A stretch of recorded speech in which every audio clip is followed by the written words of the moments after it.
Well, hello, friends, and welcome once again to another episode of the 360 Experience podcast. I'm your host, Tim Brahim, and today my conversation will be with a friend and client of mine, a really wonderful guy with boundless energy by the name of Larry Gonzales. Larry will be speaking with me from the island of Oahu in Hawaii, which is where he lives and which is where he does his business. And we're going to be talking about some things that don't get talked about all that often within the mortgage industry that are very, very important. Relationship development, consistency, branding yourself. Larry has done an incredibly effective job at all three of these things and has done so in a very short period of time. In fact, in just his third year in the business, he did over $100 million in production, and he's had a couple of $200 million years, and he's only been originating loans for just a little less than 10 years. So there's going to be a lot to learn in this episode of the 360 Experience. Before I get to my conversation with Larry, let me just start by saying thank you for tuning in. And if you're a subscriber, we really appreciate your subscribership. If you're not, please go ahead and subscribe. It helps us build our subscriber base and get great guests like Larry on the show. If you find this episode to be valuable, which I think you will, forward it along to any of your colleagues that may want to listen to it and get value from it. I also want to thank our sponsors. The first is the Loan Atlas. The Loan Atlas is an online virtual coaching company backed by the most giving faculty that the industry has ever assembled. 21 top originators that are assisting loan originators by coaching them in a variety of different ways. It is also backed by its brand new artificial intelligence generated business planning tool. If you've not checked out the Loan Atlas, you definitely need to. In the show notes below, you can schedule a demo of the Loan Atlas. It's worth your time to spend 30 minutes on a Zoom session with Nancy, who will walk you through the platform to see if it's right for you. And I also want to thank Performance Experts Coaching and its Leadership 360 program. This is, of course, my company. Leadership 360 is the only personal coaching that I do with clients. We take 12 clients annually, and we are now in the early stages of the application process. We are reviewing applications for our next group of 12 clients that will launch midway through 2026. If you want to check out and learn a little bit more about Leadership 360, click on the show notes below, fill out an application, and we will give you a call and get to know you and see if it feels like a mutually good fit. And with all of that said, folks, and without further ado, my conversation with Larry Gonzales in the 360 Experience.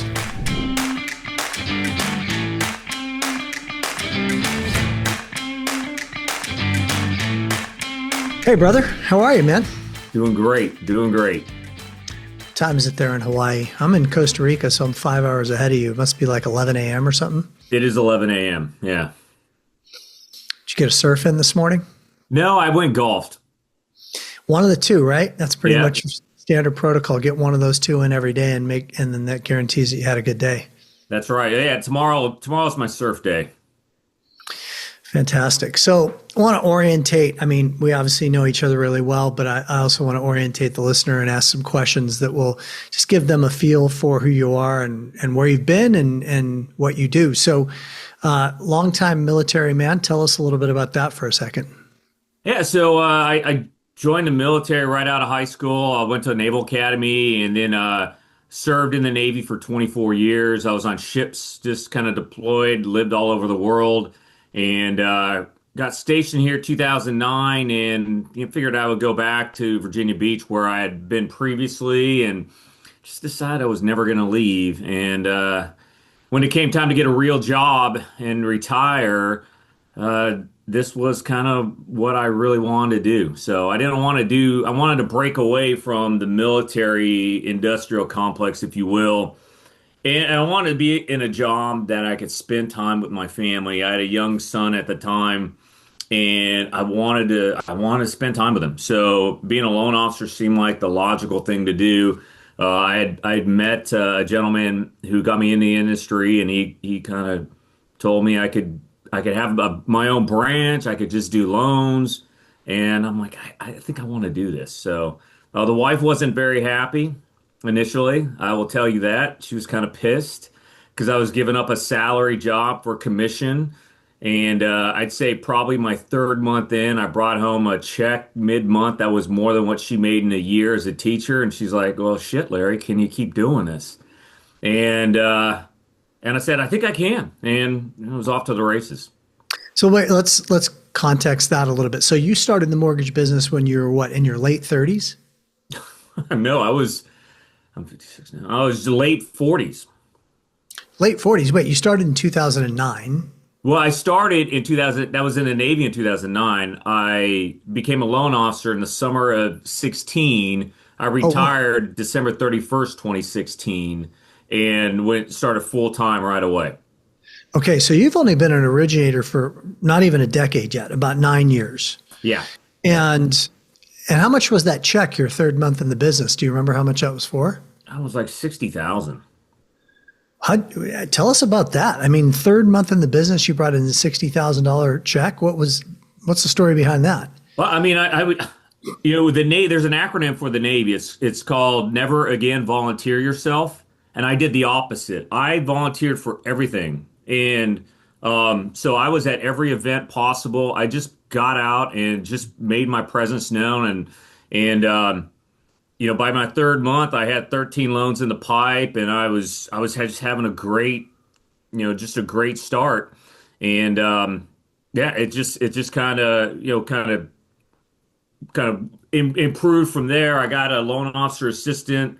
My boss, and again, give him a ton of credit. He saw that I was getting frustrated dealing with processing, and he was like, and I'm like, "Hey, dude, do you want me to actually process these loans, or do you want me to bring in loans?" And he was like, "Well, let's have you bring in loans." So he got me a loan officer assistant, and she was my right hand person for the longest time, and it allowed me to go out and continue to bring in business and just go out and meet people, shake hands, kiss babies, and do all that.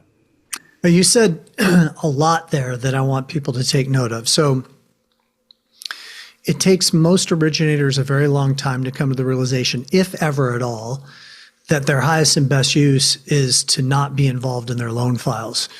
And that's why I've always said that the first hire that you need to seek to make as an originator is to have your own processor, somebody who can take all of that off your plate and can help you control the service platform and do a great job for people and allow for you to go out and make it rain.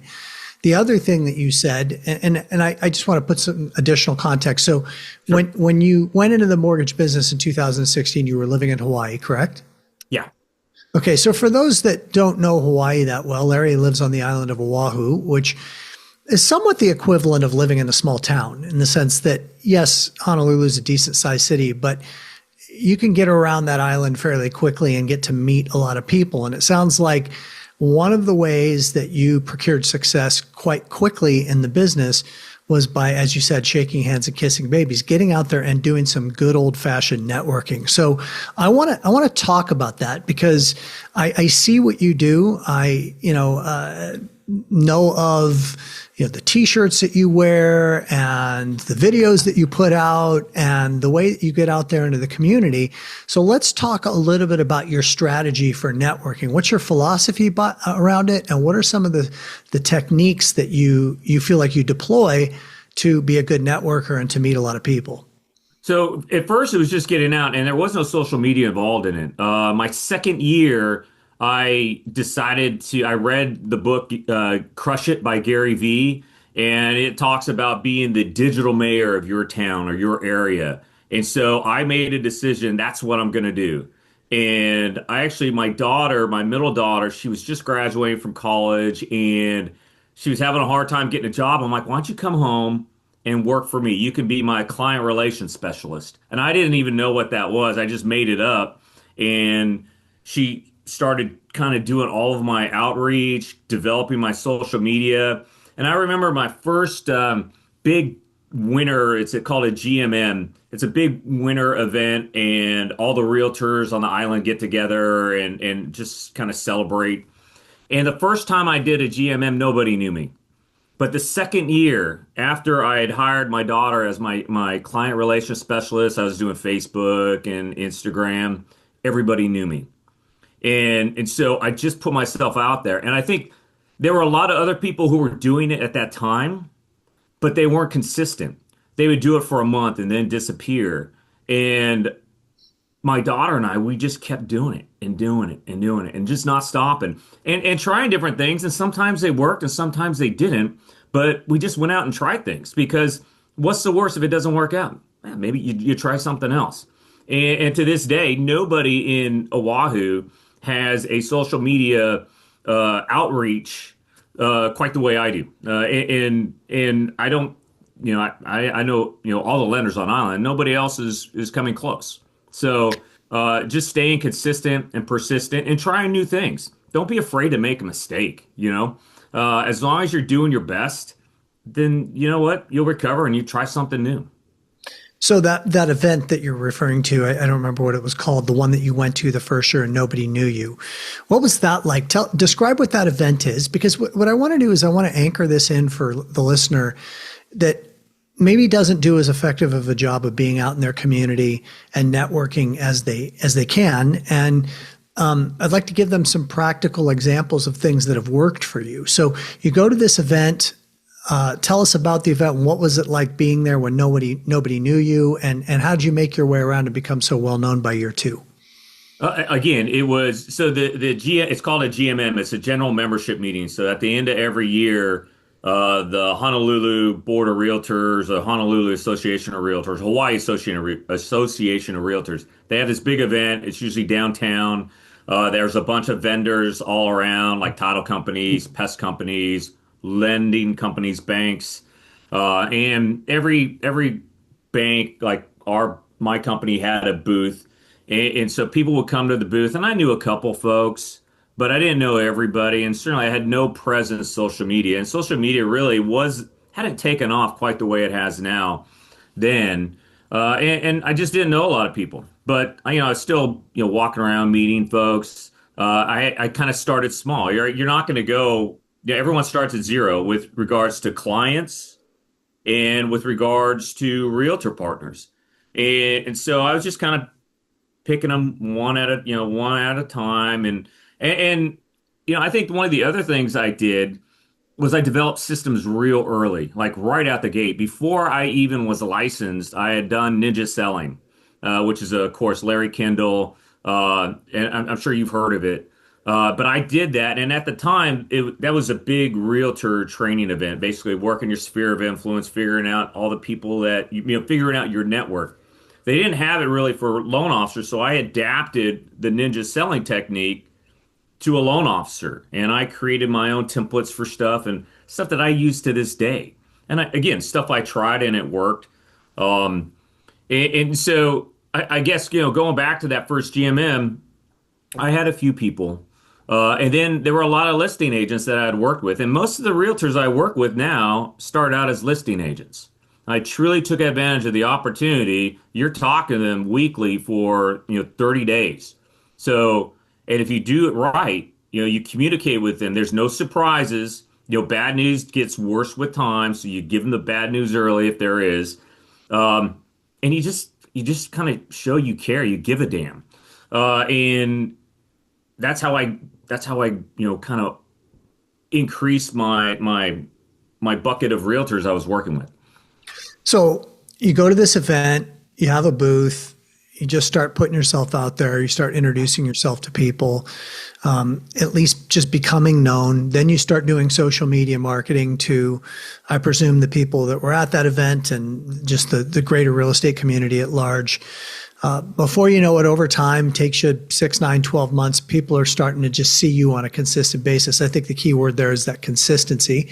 When you do get an opportunity, you make sure that on the other side of every one of those loans, you're statusing the listing agent at least once a week, making sure that they're well informed on the file, just getting as many in-face or phone call opportunities as possible, putting yourself in front of people as much as possible. And then what I'm presuming happens is that over a period of time, you just start to become known by the community on a much more consistent basis. Is that accurate? Absolutely. Yeah, you nailed it.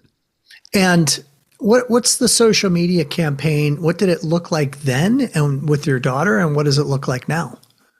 Then we kind of had, we came up with a calendar every week, like Tuesday would be Tuesday tips, and Friday would be kind of prep weekend prep stuff.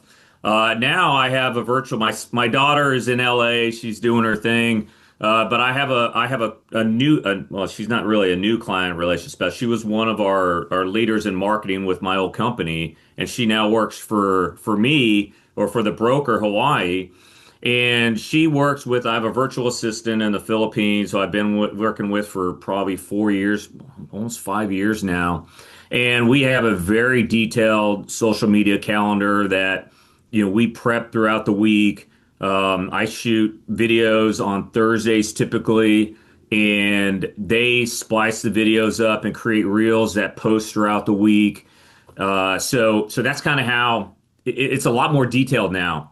And again, we're still trying stuff all the time. Like we just had a big event.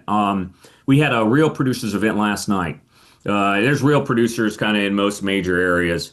This was Honolulu Real Producers. So all the top agents on the island, they kind of get together, just have a great time. And I had my loan officers. We had a booth. We were one of the sponsors for it. We had a booth. We had a videographer, we had microphones, and we just sat down with the top realtors and just started talking about the market, talking about what made them the top realtors. What are the secrets to your success?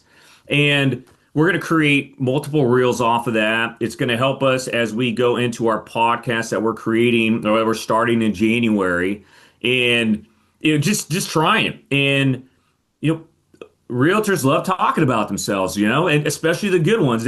They're proud of what they've done. So you get them there. You talk about their secrets to their success. You talk about, their involvement in the community, because the good realtors, the great realtors are also, they're not just out there closing loans. They're making an impact on their community. So you bring that out and you talk to them, and you talk to them about their families, and create that personal relationship that is going to emanate for them as well as for you. But we did that last night, and it was a huge success. I can't wait to see the reels.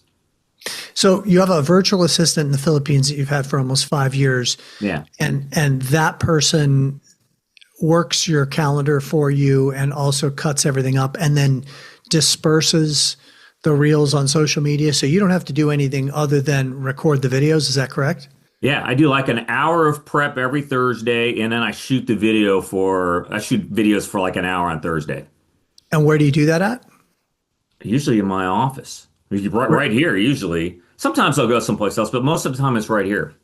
Well, just for the listeners' benefit, just give us an idea as to what some of the topics are as an example, because that's obviously a lot of content that you're creating, and people tend to run out of creative ideas as to what to talk about. So what kind of content are you putting out there, and where are you sourcing your ideas from? So I've been doing this since I started, really, but I use MBS Highway. So all their social media creatives, I take those, like the existing home sales report, the ADP jobs report. I'll put that in there. I read Scotsman. You got to be a student of the game in this industry. You want to be the expert. People want to look at you and say, he's not a loan officer. He knows the market. You got to be the expert. So Housing Wire, love Housing Wire, Scotsman Guide, list reports. MBS Highway is really the bread and butter, and then I kind of take some of the topics that I'm seeing, like affordability has been a big word. Everyone's talking about affordability, so I'll take affordability, I'll take an article, and I'll put it in a ChatGPT, splice it up. Hey, give me 5 talking points off of this article, and I'll talk about that article. And, I look at the Honolulu Board of Realtors, the housing market update that they send out every month. And I take the slides, or I take the charts, and I talk about those. I talk about, hey, where's the inventory right now? Okay, well, and I just did this. in ChatGPT. I overlaid the active inventory in Oahu, and I overlaid that with the interest rates over the last 5 years. And you can see the correlation between interest rates going up and inventory going up. And you can see, since July, inventory hit the highest it's been in 10 years. And it's been going down ever since July. Well, what happened in July? Interest rates started going down. Oh yeah, what if interest rates continue to go down? and you talk about that and you show that in the video, and you got content right there. So for me, it's just being a student of the game. I wake up at 4 o'clock every morning. I read the Bible. I read a book. I'm reading Becoming Supernatural by Joe Dispenza. Thank you very much, Tim. It's a tough one. But after I do that and after I work out, that's when I sit down and I kind of start reading everything. I don't look at my emails before then. That's all personal time. But I spend about an hour and a half every morning just digesting the news. And just making myself more knowledgeable on everything that's going on in our industry. So I didn't ask you this at the beginning, but I think it's a good time to ask it now. So what's your average units per month that you're closing? Like right now, what was your best year? I mean, you've only been in the business 9 years. Give us some kind of a flavor of that. I mean, so, I started out, maybe 60 loans my first year, maybe I did the same. 17 and 18 was like almost exactly the same. 18 was a really tough year. And I tripled that my second year going to my third year. So 2018, I always kind of set I always set goal. I'm a huge goal setter. And I'm always setting goals. It's trying to achieve, get more. And 2019, my goal was to be the top loan officer in our company. And this is nationwide company, American Pacific Mortgage, and I didn't make it, but I did over 100 million my third year, and I became the top. And I wasn't, you shoot for you shoot for the moon, you reach the stars kind of deal. I was number 2 in the company, but in the process, I became the top veteran originator in the country in 2019. I had no idea, but that kind of helped me, and you bet your sweet ass I marketed that. But I did that. I did over 100 million in 2019. I did 200 million in 20, 200 million 21, 100 million 22, and I've been between 50. I'll be at 70 million this year by the end of the year. So, my best year since 2022, which is great considering the market, and you can make a million excuses. I don't try. I try not to look at make excuses. I'm working my tail off just to make a difference. And it pays off. The hard work pays off. I've known a lot of originators in my life. Obviously, I don't think I know of anybody other than you that did 100 million in their third year in the business. I mean, that's something to be incredibly proud of. That's shocking. I mean, and what I'm hearing so far in our conversation, we're gonna go deeper, is the word consistency keeps coming up. You mentioned it earlier, but having a plan and sticking to it and being consistent with it and putting yourself out in the community the way you have, and having the discipline. I'm sure that your military background has provided you with some of that natural built-in ingrained discipline to say, it's not an option. Every Thursday, I write out my scripts and I record, and like clockwork, it happens. And here we are 9 years later, and in a year that has been difficult for a lot of people, you're going to do $70 million in production. And I happen to know you and know that you've also traveled a lot this year. I mean, Vic, you were in Italy for over 3 weeks in September. You like to go on your boys' golf trips, all those kinds of things. So you're living an incredibly balanced life, spending time with your family in all different parts of the country, the East Coast, and you live in Hawaii and all these things, and you're going to do 70 million. So that's impressive. And I think it's from the place of consistency. So these reels, I just want to put a cap on that. So you do these reels. How long are they generally in length? When you put that social media stuff out there? So they try to keep it under 2 minutes. But we do shorts, we do reels, we'll do some we do long form. So every Thursday I record, it's called my housing market update. And that's usually, 15 to 20 minutes long. And then we break it up into different reels. So this week I'll talk about ADP jobs report. I'll talk about, hell, I don't even know what I'm going to talk about. I'm going to talk about credit scores. And there was something else I saw this morning that I'm gonna put in there. And so it'll probably be about 15, 20 minutes total. And we break it up, and they they just kind of they cut it up and give it back to me, and I approve it, and we're off to the races. I think that the word that we're also talking about beyond that of networking consistency that doesn't get talked about that much anymore is branding. Like I think that you do a really outstanding job of branding yourself. When my family and I visited your family in Hawaii and we spent that day together at Pearl Harbor, you were wearing a t-shirt that was a branding t-shirt. Yeah. I think that some of these old-fashioned ways of doing business still work, you know? So tell us a little bit about the way you brand yourself in the community, beyond that of the social media videos, like the t-shirt that you wore, et cetera, and your inroads to VA loans. I mean, and how you have leveraged your ability to go after that type of business.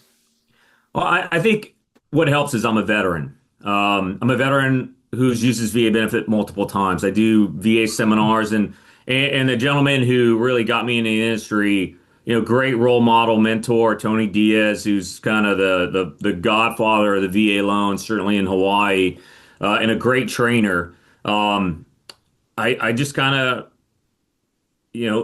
it's funny. A lot of people joined the industry right around the same time, and a lot of them didn't have the same success. It's just because Tony he laid it out for you. He's like, hey, you do these things and you're going to be good. Well, most people don't do those things. And I'm like, shit, he's done it. He's been successful. So why not do it? And so I did it. And it was funny. So our first company that we were with, it was Veterans United. And they had a shirt. It said, have you used your VA home loan benefit? And I had just gotten my license. And I'm sitting at the pool. I'm wearing the shirt.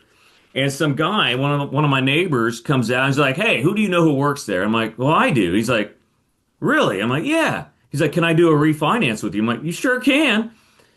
So I did his refinance, and then his wife's best friend in the neighborhood is also a veteran, and so I did their refinance. So, right out the gate, I realized, and you find that these things by accident, just wear the shirt. And people are going to ask you those questions. So that shirt I'm wearing right now, BAH stands for buy a house. I didn't make this shit up, but I heard it and I use it. I use it all the time now. I've been using it for years. So, you always have an opportunity. Like I'll wear this shirt to the Navy Exchange, and I'll be in line and somebody will read the shirt and they'll say, and in the back of my shirt says, are you buying or renting? And some guy comes up behind me. He's like, well, I'm renting. Oh, really? You just turn around. Why are you renting? So you just kind of, you find out what works and you just keep doing it. And, again, there's not a lot of originality in what I do, Tim. I see something done. I'm like, that's a great idea. And the great thing about being on an island is I'm on an island. So I copy folks on the mainland all the time. I'll see something from a great loan officer on the mainland. Nobody's doing that out here. Man, I'm going to take that and run with it. I don't have enough brain power up here to figure this stuff out on my own. So if I see somebody else doing something great, I'm like, I think I'm going to try that too. You referenced this book, Ninja Selling, which I'm not familiar with. I've heard of, but I'm not familiar with it. And you said that you adapted it to the lending space. Do you mind sharing a little bit about what the philosophy is behind that book and why it was successful to adopt that for you? Well, so Ninja Selling, it's about doing the little things consistently and doing old school stuff, writing letters to people. So like I write letters all the time. I kind of fallen off. I gotta improve that a little bit. But when I first started, I was writing 3 letters a day to people. Whether it is great if you have a contract and it closes, you write the buyer's agent, the listing agent, the buyer, you send them letters, those kind of things. You grow your network.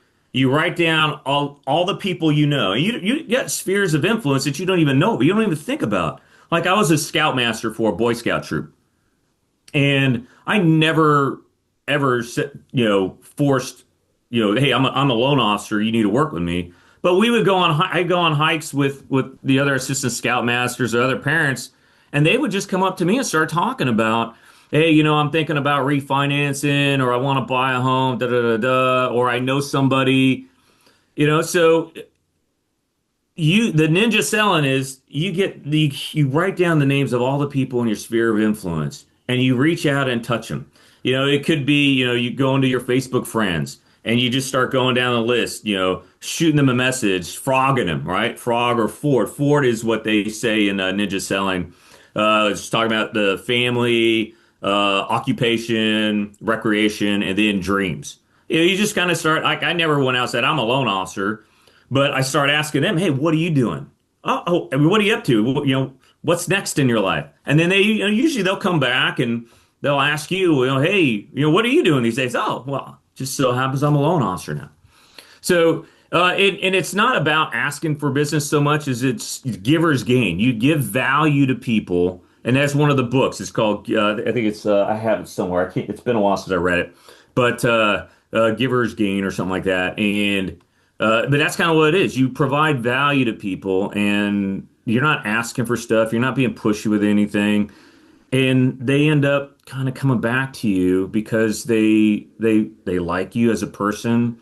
They trust you. They kind of, and everybody kind of sees me. Like everybody, we at this event yesterday, I mean, everybody knew me because they see my stuff on social media all the time. But I'm not out there doing silly videos. Bunny outfit aside, I'm out there educating them and talking about, real world, lifetime life stuff. And by putting the real world educational stuff out there, you're building credibility. So Yeah. even if they're not watching it every week and they're only watching it occasionally, you have established within that community that you're a person of information and that they could respect and trust because you're well versed. All that stuff. It's interesting because I think that first of all, the ninja selling strategy of the FORD that you just mentioned, I think is very fascinating. I mean, this is just basic, simple sales 101 that's been around for 100 years that people have forgotten about that still works. It's like, how hard is that to just reach out to sit down, make a list of your sphere. It's bigger, as you said, than you think it is. To discipline yourself to calling a couple of people a day until you get through that list and simply asking them how they're doing, what's new in their life, taking an interest in them. And should they reciprocate and ask you about what's going on in your life, you can just drop in, I'm doing loans for a living, helping people buy homes. It's a really gratifying job, helping people refinance their house. It's really nice to be able to save money for people in today's difficult economic environment. And next thing you know, you just have that many more people out there that know what you do and that are thinking about you. I mean, we can overcomplicate things so much, I think, sometimes, and get too cute with stuff. And these are the basic blocking and tackling things that really work. So let's talk about some unique loan products that I know that you are doing a great job in marketing, non-QM, DSCR, stuff like that. Tell us a little bit about how you're kind of branding yourself in the community with those products, in addition to VA, of course. So everybody knew me as a VA guy. Probably 99% of my loans, my first 7 years were VA. And when I became a broker, all of a sudden, all these other channels opened up. And I started doing DSCR, debt service coverage ratio loans, well, 4 nationals. I've done, I think, 20 this year. I'll have done over 20 by the end of the year. And it just kind of, again, educating, letting people know, hey, I can do these loans now. And I do, there's regional realtor meetings. There's like 5 on the island. And I go to those and I just say, hey, we do these loans. Like I did a bank statement loan. Was it a bank statement loan? The first one? No, I did an asset depletion loan for a client. And the realtor was so impressed. She's like, my boyfriend wants to buy a home, but he owns a couple businesses. Can you do a bank statement? Can you do a loan for him? I'm like, yeah, I think we can. Let's look at his bank statement. So we ended up doing a bank statement, a loan for him. And so when you do something like that, you got to capitalize on it. So we did marketing on that. And every time I go and talk to a group of realtors, I talk about an asset depletion loan, or I talk about a bank statement loan, or I talk about a DSCR loan. Again, people don't know you do these things. You think people think about you, but they don't. They got other things that they're dealing with. You got to put it out there in front of them. If you don't, and again, educate them on what you can do. They're not going to ask you. So, it's to me, that's kind of how I've been able to kind of get into that sphere. And I'm probably, this year maybe 75% VA, and the rest is non QM and conventional type loans. And I expect that will continue to, I'll continue to move into that market as we go on. No, I think that you bring up such a great point. I mean, I remember a long time ago now, I had a past client call me up one day and ask me if I do refinance loans. And I was like, what do you mean, do I do refinance? Oh, no, excuse me. Sorry, it was the other way around. Do you do purchase loans? And I said, what do you mean, do I do purchase loans? Of course I do purchase loans. He goes, well, I don't know. I mean, I know that you did my refinance, but I didn't know if you do loans on new purchases. And that's when it occurred to me. It's like, of course they don't know. I mean, how would they know? I mean, I need to be the one who educates people on what it is that I can do to help them. And that, of course, includes the real estate agents. And the thing about the real estate agent community, and it's not just them, it's also the, financial advisors. So yep. CPAs in particular. So like try making sure, if you don't already do this, going out to CPAs in your community and making sure that they know about these types of products that you have to offer that can help their clients that, legally write off most of their income, but still want to buy a home. I mean, they're the ones who have firsthand knowledge of who's getting aggressive on their taxes. And I think people inherently love stories.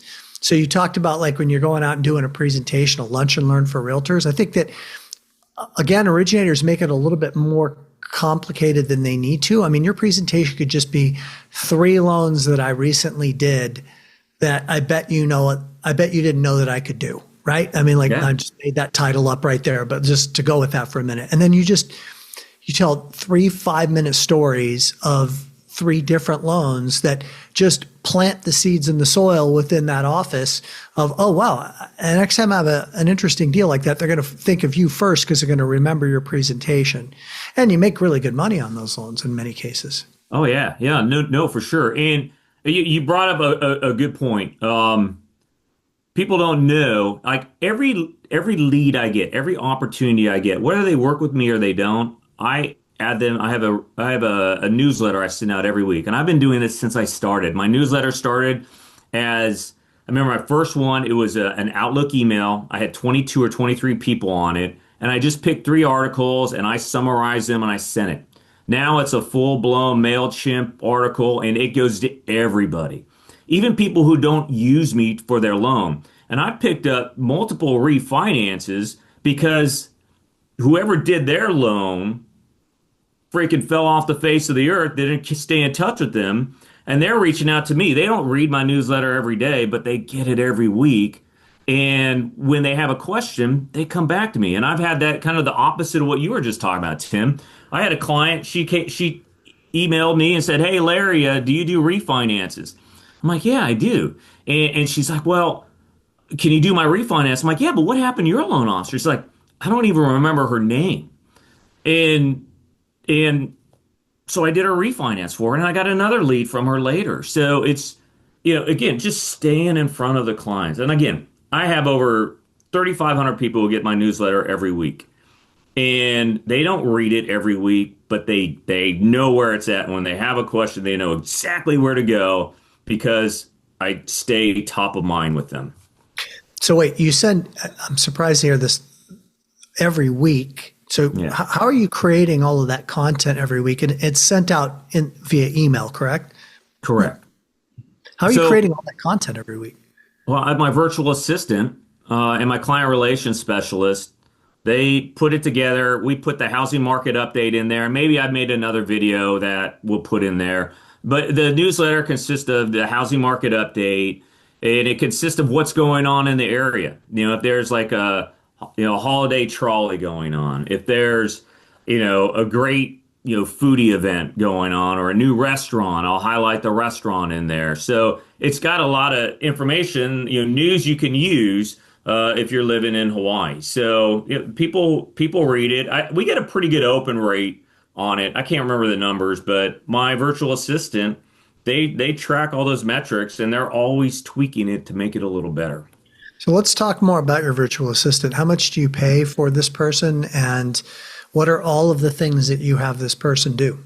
Oh man. So I think we ended up paying her. We pay her about $1,300 a month, her and her team, which seems like a lot, but she does It my does. social media. What's that? It does. I mean, I can't even buy dinner for two for $1,300 anymore. It seems like a good deal to me. It really is. And again, we know each other pretty well. So they do all my video editing, all of my social media posts, all my presentations, my podcasts they're gonna put out and they're gonna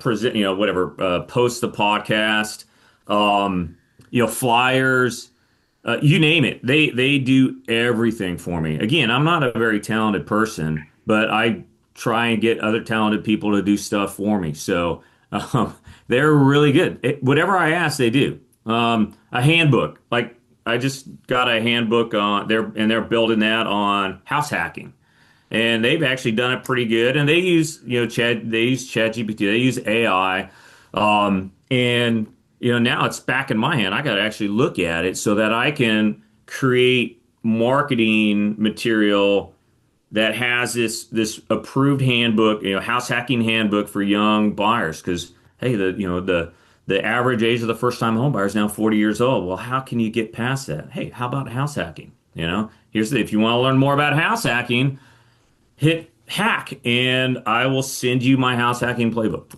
So things like that. So They they do wrote all the of whole that. they wrote the whole playbook for you. Yeah, yeah. Dude, $1,300 a month is a steal. All the Don't thing. say that. Now, how did you find this person? So I so that's a great question, Tim. And it's going to kind of dovetail into some of what you do now, and it's coaching. I got into coaching. I started listening to Loan Officer Freedom podcast my first year, and they had just started. Carl White, love Carl White, and I watched the same 10 podcasts, like that's all or listened to the same 10 podcasts over and over and over again. And so after my first year listening to podcasts, I actually joined their coaching group.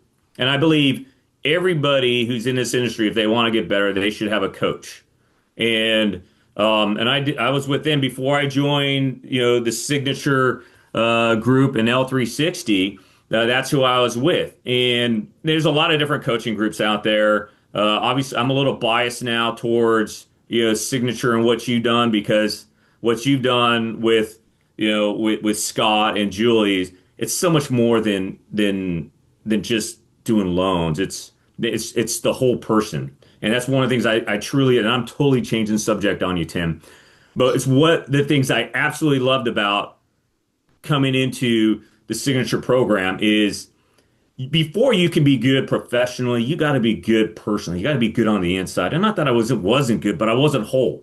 And when I went and did signature program, man, I worked on both parts. Coming out of there, Costa Rica, and you just finished the latest group, Tim.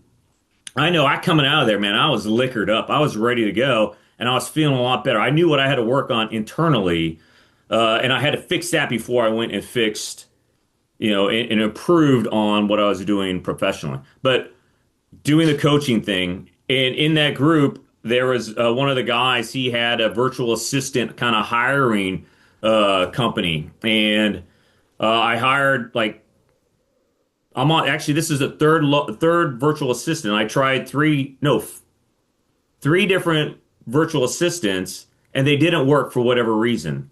And the first time I gave up, I'm like, I don't want to do this anymore. Second time, we hired a gal, but she was fighting with my client relations specialist. She wasn't.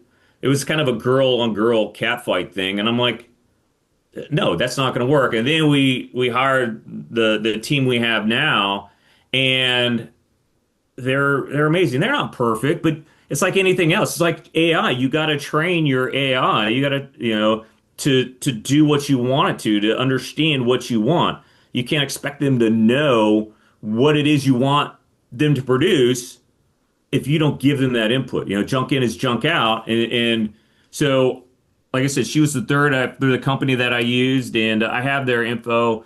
So I can provide that later, but they go out and they find that you tell them what you want. They go out and they find like 4 or 5 different people. They send you resumes and you do interviews with them and you choose one and you come up with your cost structure, what you're going to pay them. And, you kind of, you go with it. You see if it works. If it doesn't work, they won't charge you again. The company, they won't charge you again, but they will find another one. You can interview another one, and until you get that virtual assistant who kind of fits your needs, and you get a connection with really. Yeah, I'd imagine that just like with any other hire, the first thing that you want to do before embarking upon that is to get really clear on what you're looking for Yeah, out of a virtual assistant, in terms yeah. of like what are the activities, what's the job description of this person. But I do know a lot of people in the L360 family, as you do as well, that use VAs very successfully. I mean, Michael Shane and Jay Voorhees and a long list of other people that have been using VAs for a long time, and it is very cost effective. Awesome. So you kind of took us a little bit into the personal realm. So let's stay there for a minute. What are some of the things that you feel are important for you to work on as a human being that make you a more successful business person? So I get up at 4 o'clock every day. I've been doing that since 2001. Actually, no, 2000. I started getting up at 4 o'clock because I was stationed in Japan and I was training. I was trying to work out, but once the day gets going, my job was so busy I didn't have time to work out. I didn't have time to take care of me, and so I've been getting up at 4 a.m. and it's kind of funny, that's all you hear. Jocko Willink, I think, wakes up at 4:30. Kobe Bryant, late great Kobe Bryant. He was asked by Peyton Manning what the secret to his success was, and he said it's 4 a.m. You can go Google that or on YouTube, and you can see him talking about that. But I get up at 4 a.m. and I take care of me, and I read the Bible. I read a good book, and then I journal. And in my journaling, I always write about what I'm grateful for. The 3 people I'm thankful for, and the first person I'm always thankful for is my wife, and I have to write something different every day about her, and then 2 other people I'm thankful for, and then it's called my path. P is for people I'm thankful for. A is for what positive actions did I take yesterday. T is for what am I thinking about right now, and H, what makes me happy. And after doing that, and I also write what the 4 agreements are every day, by the way. That great book. And I write that down every day. And after doing that, man, you can't help but have a good day because you've read a good book. You've written down what you're grateful for. I mean, inside, I'm feeling good. And then I go work out. I'm even more pumped up. And just get the day going. And for me, if I can get out there and go surfing a couple times a week, man, there's nothing like, you probably can't do that in Colorado ever, but I love getting out there, getting in the water at sunrise. Man, the sun comes up, the sun just feeds you full of energy. Ride some waves, sit back on the beach afterwards, drink some coffee, talk to people, and then just kind of, how can you not have a good day, Tim? Yeah, amen. I mean, as you know, when I'm down here in Costa Rica, it's really easy to execute a morning routine. I mean, the sun comes out very early every morning and there's a lot of activities to engage in. And it is pretty astonishing as to how much more successful life feels in general when you start your day right and you discipline yourself to not turning on the outside world too early and immediately going into stress reaction mode. What time do you go to bed at night to get up at 4 a.m? I'm sure people want to know that. So I put everything down at 8 p.m. By 8, so the other thing that I do is from 7 to 8 every night, I call it the clear the mechanism time. And I empty my email box. I kind of do my plan for the next day. I verify the calendar. And at 8 p.m., everything's off. I walk out of my office. I walk into my bedroom. I brush my teeth. And my goal is by 8:30, I'm asleep. So, and then I'm up at 4. Sounds a lot like my life, man. I'll tell you, Liz and I laugh all the time. Sometimes we'll be in bed just slightly before 8 o'clock and we'll be looking at each other like, man, we're like old people here getting in bed at 7:45. But I'll tell you, that's a rhythm that actually works really well for me is going to bed earlier and getting up earlier. It feels like the right rhythm for me. Okay. Another question I have for you is, when it comes to these disciplines, because what you're displaying here, everything from every Thursday doing the videos to what you just described in your shutdown routine at by 8 p.m., your morning routine by 4 a.m. What do you think? Is that something that just comes naturally to you? And if so, what advice do you have for people that maybe would say it's hard for me to be that disciplined? I'm not as structured as he's describing. I think, it's easy to do. I don't look at it as being hard. I look at it as it's easy to do. It's easier not to do. But if you set your goals right, how are you going to achieve those goals if you're not taking care of your body, if you're not getting enough sleep, if you're not taking care of yourself, and if you're not disciplined in the things that you're doing every day? I'm a time blocking fool. Man, my whole day is time blocked, and some I don't get everything done per my time block, and I adjust things because shit happens, right? So, like today, I'm doing a podcast. I don't normally do a podcast at 11 a.m. on a Wednesday. Usually, I'm out at Brokers Opens. Well, as soon as we're done here, I'm going to go and I'm going to do some I'm going to adjust the schedule, but I'm still going to get the things done that I need to get done. And I have a notebook and I write, the three things that I'm going to accomplish every day. The three things, no matter what, I'm going to get done. So I make sure those are in my calendar. And one of the things that I did after the Westview retreat, we have two goals coming out of that, a personal goal and a business goal. And what I did is I put an hour of goals. It's called goals. And I worked on those two goals for an hour a day, every day. And I may miss something, but I'm not going to miss those goals. I'm going to move that and I'm going to achieve it on every day because it's that important to me. So maybe getting up at 4 o'clock is not realistic for you, but maybe you could wake up at 9 o'clock normally. Well, try 8 o'clock and then have a plan when you go to bed. I'm going to get up at 8 and I'm going to do this. I'm going to journal. I'm going to meditate. And you know me, I'm not a big meditator. I want to meditate. I gave you a lot of shit initially just because I couldn't do it, but I'm getting there, right? And that's one of the reasons why I'm reading, Joe Dispenza and whatnot. But it's get better by increments, little by little. How do you eat an elephant? One bite at a time. And yeah, building the momentum and taking on small chunks, like you said, and having small victories forms a new habit, right? Like we talked about that in the context of Atomic Habits. Just little wins every day before you know it. Like you said, I mean, you'll be getting up at 6 when you used to get up at 9 because you'll just, over time, you'll continue to push it back and you'll start.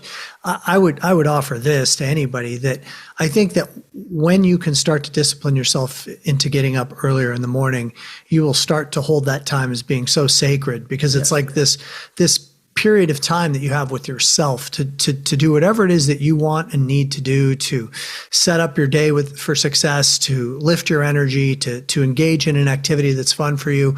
That's kind of like a non-negotiable time for me anymore. Like I need that time. If I don't have it, it's definitely not as good of a day. All right. You mentioned something that I'm going to go back to business here for just 1 second. So I'm curious. So you're going to go do Brokers Opens after we're done with this conversation. Tell me what it looks like when you show up? I show up. I ask how the Brokers Open's doing. I just ask how they're doing. Frog them. Frog the realtors. Or Ford the realtors. Hey, how's the family? What are you guys doing for Christmas? What is your plan for 2026? Have you thought about that? Do you need help with the listing? Like my virtual assistant and my client relations specialist, they do a lot of stuff to help people, listing agents with their listings. I'm actually today. I'm going to go meet a loan officer at one of the Brokers Opens, and we're going to go probably have some coffee. I'm just going to mentor her a little bit. So I always go in. I always have business cards because business cards they do no good sitting in a box in your office. So I'm just handing out business cards. My goal is to get rid of them as quickly as possible and order some more. And I'm not a big business card guy, but I have them. I'm like, well, they do me no good just sitting on my desk. But I go there and I just want to get to know people, and again, be that familiar face. So That's kind of what I do. That's a really good way to summarize our time together today. Is it's that consistency and it's that branding. It's that being known in your community part that I think is so prevalent in our conversation today. I think that my biggest takeaway from our conversation today is that I don't want to say you're not doing anything special, because that would be totally incorrect. But what you're doing that's special is your consistency. I think more than anything. The other things that you're doing are actually a little bit old school, but with consistency, and that's what's bringing tremendous success to you. And gosh, I sure hope that everybody that's listening today walks away just looking at how maybe this next 12 months could be something to where maybe they adopt a little bit of that consistency and how it will pay off over time. I would imagine that it's been kind of just like a little bit of a boulder rolling downhill for you, that it's just like every year gets a little bit better because of all the things that you've done in the years prior. Yeah, you build on it, and you're trying to get better all the time. I did our goal setting for our company a month ago, and we're coming. You can't do everything at once. It's like one of the great things that we did with the master's program is hey, you come out of there with one or two things that you're going to work on, and you focus on those. And we're doing that with our branch. We got our goals for this coming year, and there were a lot of different things we're working on, but we're going to focus on three things the first quarter, and we're working on them now so that we're ready. I believe in planning way ahead of the new year. Ideally, we would have planned in September, because you need a full quarter to execute or to implement for the fourth quarter to implement, so that you're executing the first quarter. But I was in Italy the entire month of September, enjoying myself. But you weren't in bed. You were in bed by 8 o'clock when you were there. Oh, hell no. Yeah. I don't know if you saw the picture. I have a picture of all the wine bottles that we had 3 different shipments come in of wine bottles, and they were all sitting on our dining room table for about 2 weeks, maybe more. And we just finally got our big wine fridge, and now we actually have a dining room table back. Nice. Well, you got a lot of good times coming up here in the next few weeks to crack those wine bottles open during the holidays. Absolutely. Thank you so much for your generosity of your time, and for your wisdom, and for your energy. I think your energy is another thing that I would want to point out. I mean, I can feel your enthusiasm and excitement, and I know that the listeners could as well. So I really appreciate it very much, bro. I think that's the other thing. Thank you, Tim. I mean, man, I love being in L360, and I love the adventures that we've gone on, and you'll continue to do in the future. But that's the other thing, though. Have some energy. Have some fun. Like, life's too short not to enjoy yourself. So when you're going, sometimes it sucks going out and doing some of those routine things, but make the most out of it. You can be a grumpy person, you can be silent, or you could go in and make the most of everything, I always kind of feel like I'm a dog that's been saved from a dog pound. When I get out and I leave the house, I'm like, let's go, and I don't necessarily feel like that, but you know what? Fake it till you make it, and eventually you start feeling like it. What a great way to end. Thank you so much for that, bro. And thank you to everybody for tuning in. It was nice to have you, and I want to wish you a successful next couple of weeks until the next episode of the 360 Experience lands. Take care, everybody. All right. Aloha.